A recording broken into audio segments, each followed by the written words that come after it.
বর্তমান পৃথিবীর কয়েকটা আলোচিত প্রেসিডেন্টের ভিতরে ইব্রাহিম ট্রাওরে অন্যতম।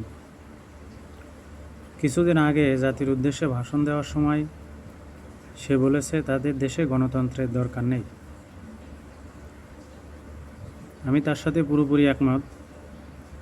Because democracy does not bring food on your table. Democracy কখনোই আপনার জন্য খাবার আনবে না আপনার টেবিলে।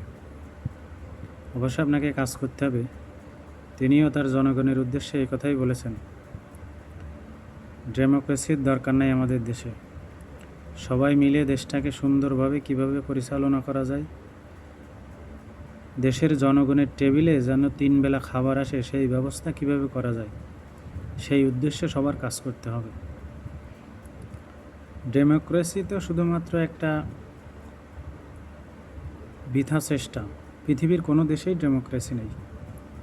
যে সরকারি ক্ষমতায় যায় সেই সরকারি ডেমোক্রেসি ভেঙে চুরে চুরমার করে স্বৈরতন্ত্র প্রতিষ্ঠার চেষ্টা করে।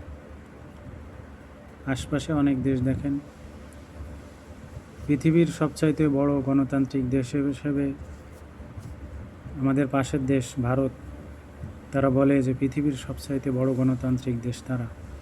তাদের দেশে কি গণতন্ত্র আছে? গণতন্ত্র মানে কি? গণতন্ত্র মানে হচ্ছে আপনি ইচ্ছা করলে প্রধানমন্ত্রীকে গালিগালাজ করতে পারবেন, এটা তো গণতন্ত্র নাকি? কিন্তু আপনি কি ইচ্ছা করলে প্রধানমন্ত্রীকে গালিগালাজ করতে পারবেন?